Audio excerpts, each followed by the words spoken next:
사사기 13장 2절부터 5절 우리 한번 다 같이 합독하겠습니다. 시작. 소라 땅의 단 지파의 가족 중에 마노아라 이름하는 자가 있더라.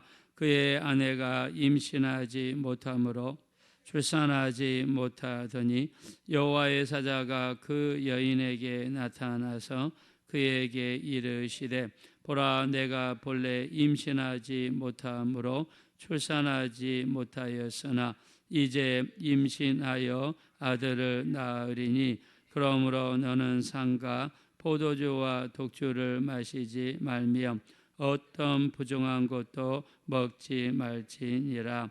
보라, 내가 임신하여 아들을 낳으리니 머리 위에 삭도를 대지 말라. 이 아이는 태에서 나음으로부터 하나님께 바쳐진 나실인이 됨이라. 그가 블레셋 사람의 손에서 이스라엘을 구원하기 시작하리라 하시니. 아멘. 오늘부터 시작해서 우리 앞으로 4장에 걸쳐서 삼손에 대한 이야기를 하려고 합니다. 삼손을 바라보는 시각도 신학자에 따라서 또 목사님들에 따라서 달라지는 것을 볼 수 있는데, 우리는 최대한 성경에서 어떻게 말씀하시는가에 근거하여 말씀을 나누려고 합니다. 자, 우리 사사들은 많은 사사들이 나오는데 가장 많은 기록을 가진 사람이 삼손입니다. 삼손은 사사기 중에서 무려 4장이나 걸쳐서 소개되어 있고요. 기드온은 3장, 앞에서 바로 읽었던 입다도 3장인 반면에 물론 3장에 걸쳐서 나온 것도 많습니다. 자, 그러나 삼손은 그보다 한 장이 더 많은 4장에 걸쳐서 삼손을 표현하고 있습니다. 자, 우리가 삼손의 부모님들의 이름이 나와 있는데 아버지는 단지파였고 아버지의 이름은 노아 마노아입니다. 마노아. 자, 근데 아버지 이름은 나와 있는데 어머니 이름이 나와 있지 않습니다. 근데 신기하게도 하나님께서 보낸 천사가 너희에게 아들이 있으리라 라고 이야기해 주었을 때 그들 앞에 나타나는데 바로 삼손의 어머니에게 나타났습니다. 자, 삼손의 어머니에게 먼저 나타난 걸로 봐서 삼손의 어머니가 더 많은 기도를 하였고 더 간절함과 애절함이 있었던 것 같습니다. 자, 자식을 낳기 전에 천사가 나타나서 알려주는 것을 임신하게 될 것을 알려준다는 뜻이죠. 이삭이죠. 아브라함이 기도할 때 하나님께서 아브라함에 나타나셨습니다. 창세기 18장 10절에 내년 이맘때에 내가 반드시 돌아오리니 내게 아들이 있으리라 라고 알려주셨습니다. 자, 이게 바로 하나님께서 미리 알려주신 거죠. 그래서 이삭이 태어나기 전에 하나님은 아브라함과 사라에게 알려주셨어요. 자, 두 번째가 바로 삼손입니다. 오늘 읽었던 본문의 말씀에서 삼손의 어머니에게 천사가 나타나서 내게 아들이 있을 것이다 라고 임신하게 될 것이다 라고 하면서 말씀해 주셨습니다. 자, 그리고 우리가 잘 아는 세례 요한, 침례 요한입니다. 자, 우리 세례 요한의 아버지는 사가랴죠. 어머니는 엘리사벳입니다. 자, 이들도 간절히 기도했던 것 같아요. 하나님 앞에. 그래서 아들을 낳게 될 것이라는 이런 메시지를 받게 되었습니다. 그래서 아기를 낳기 전에 하나님께서 사자를 보내시거나 알리셔서, 자, 그러면 여기서 우리가 궁금증이 생깁니다. 그러면 예수님은요? 라고 이야기할 수 있죠.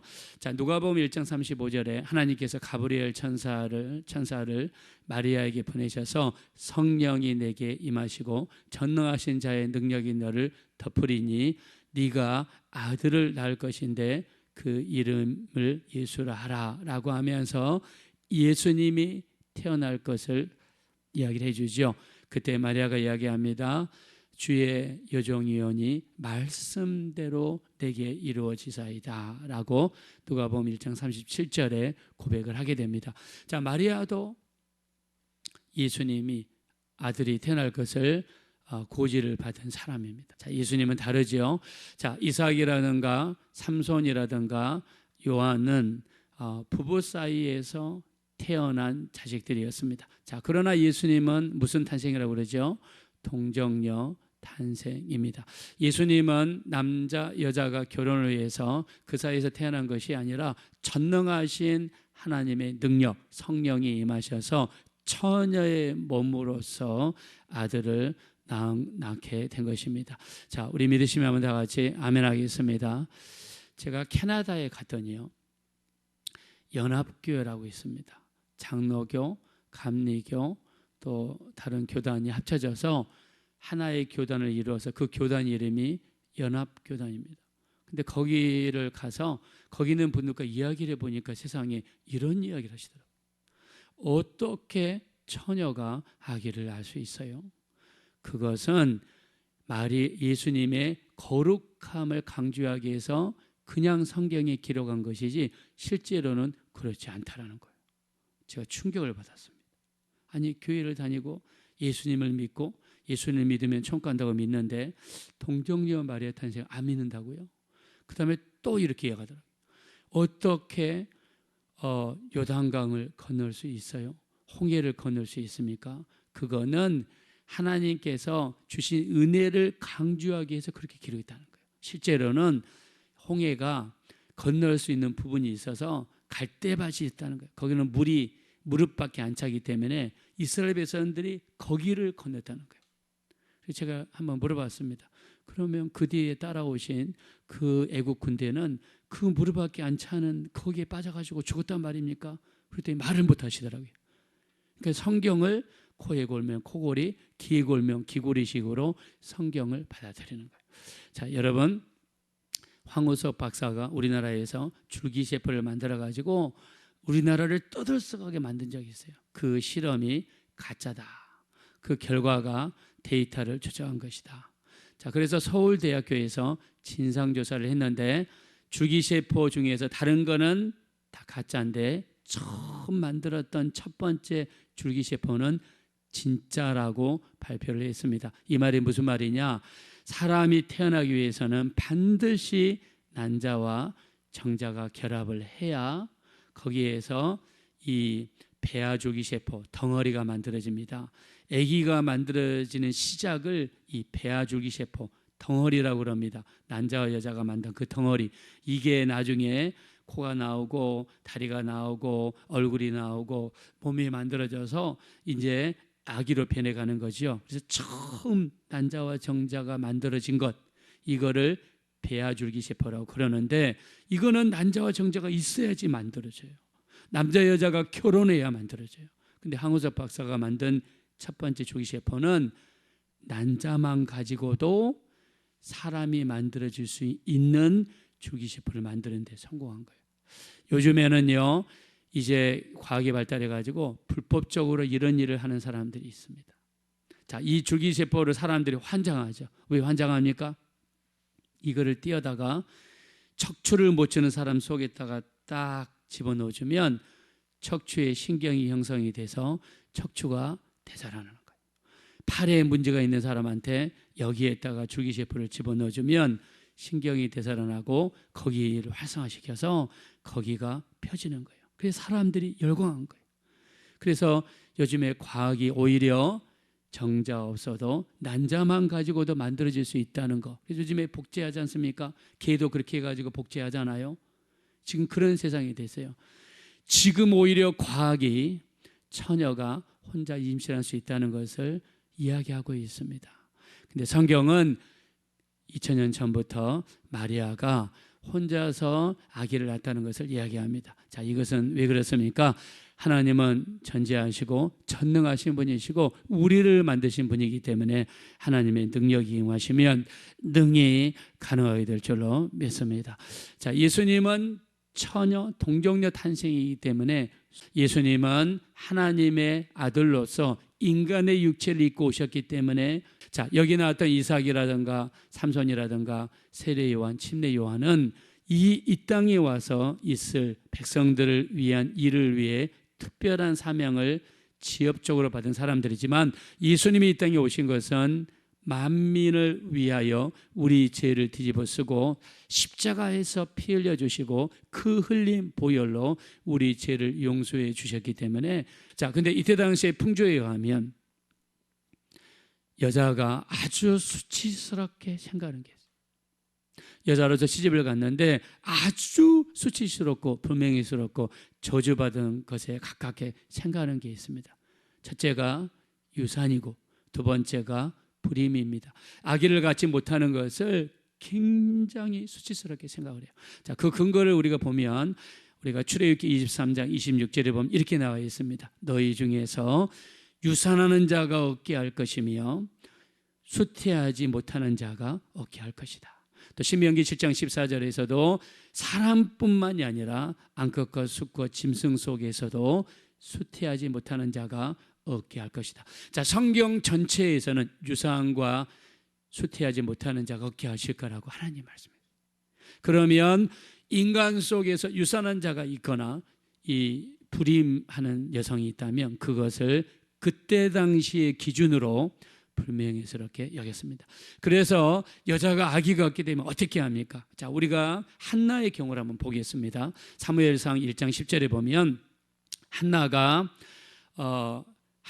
마음이 괴로워서 하나님 앞에 기도하며 뭐 했다고 그랬습니까?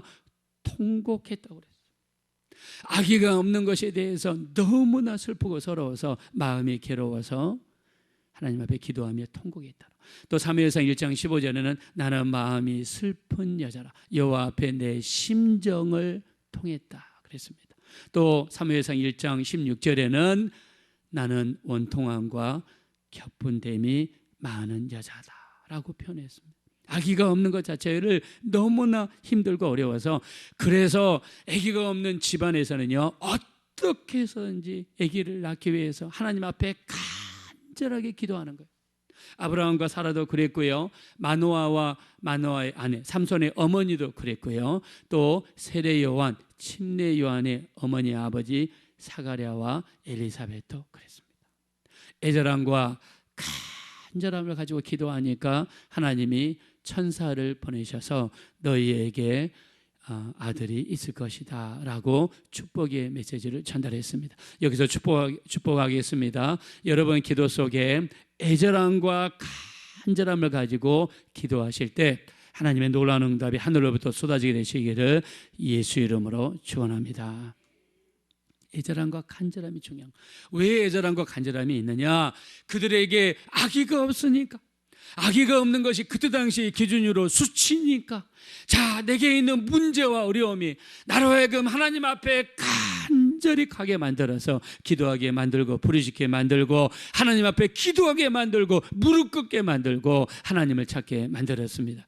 우리에게 어떤 어려움이 있든지 간에 그 어려움이 우리를 하나님께로 몰아넣고 기도하게 만들고 예배하게 만들고 말씀 보게 만들어서 하나님을 더 의지하게 되시기를 예수 이름으로 축원합니다. 하나님을 의지하게 만들어요. 근데 오늘은 저는 여러분에게 한 가지를 더 말씀드리고 싶어요.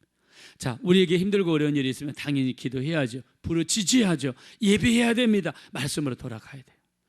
간절함과 애절함, 그보다 더 중요한 것은 방향이 중요한 거예요.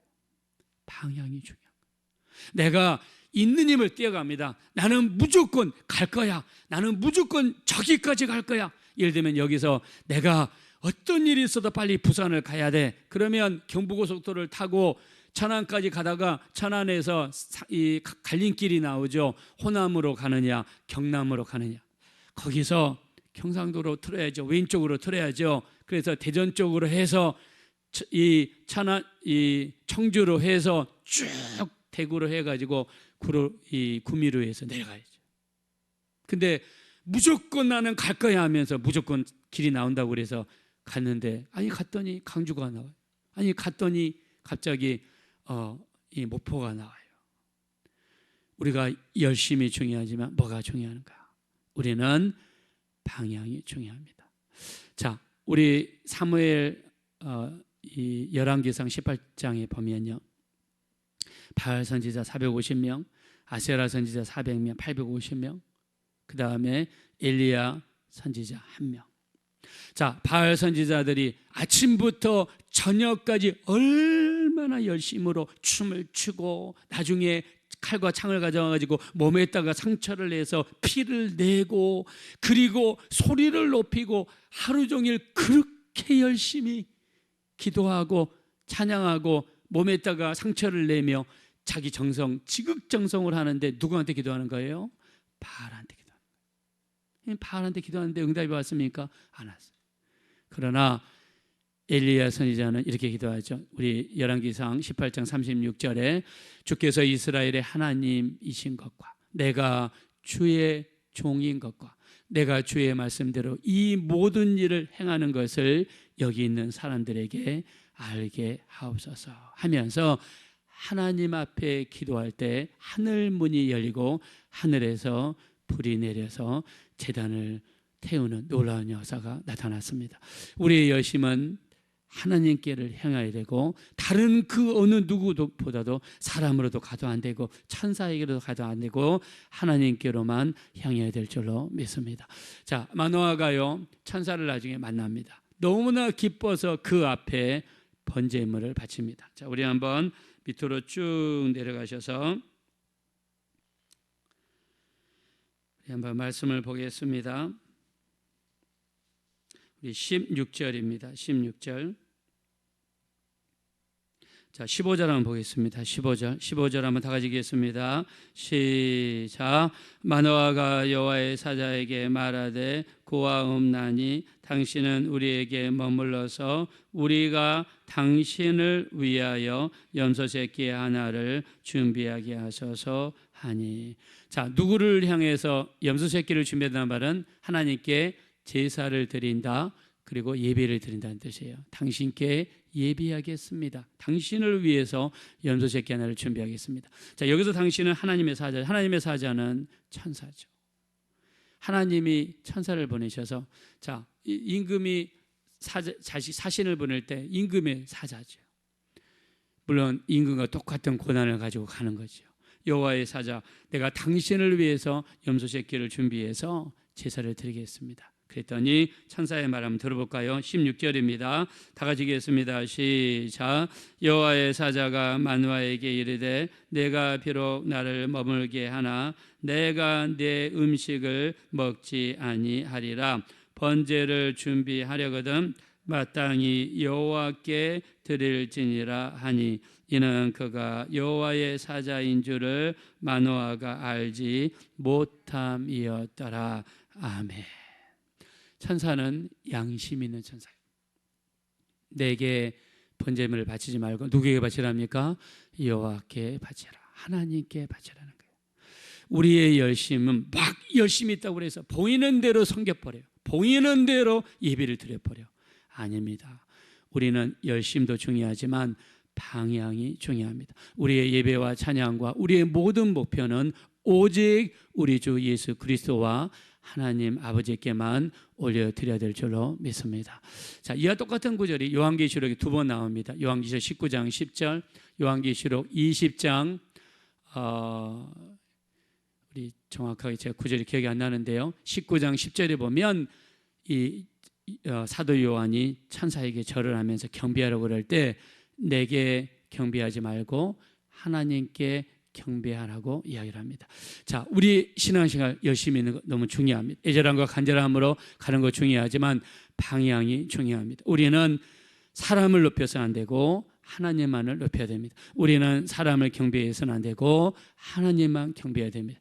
우리 신앙의 방향, 오직 우리의 목표는 부활의 표대 예수 그리스도만이 우리의 목표가 되어야 될 줄로 믿습니다. 우리의 예배 대상은 주님이십니다. 우리가 전해야 될 대상도 예수님밖에 없습니다. 하나님께로 가고 천국으로 갈 수 있는 유일한 길은 예수님밖에 없는 줄로 믿습니다. 우리 주님만 섬기시는 복된 가정이 되셔서 열심을 가지고 주 예수님 더 열심히 섬기시는 우리 모두가 되어지시기를 예수님의 이름으로 축원드립니다. 이 시간 기도하실 때 우리가 신앙의 열심도 중요하지만 방향이 중요합니다. 우리는 천사를 숭배해서도 안 되고 사람을 경배해서도 안 되고 오직 우리 주 예수 그리스도와 예수님을 보내신 하나님 아버지만 경배해야 될 줄로 믿습니다. 오직 주님만 경배하며 주님께만 영광 돌리고 주님만 찬양할 수 있는, 그래서 주님의 도우심과 인도하심이 우리의 삶 속에 충만하게 넘칠 수 있도록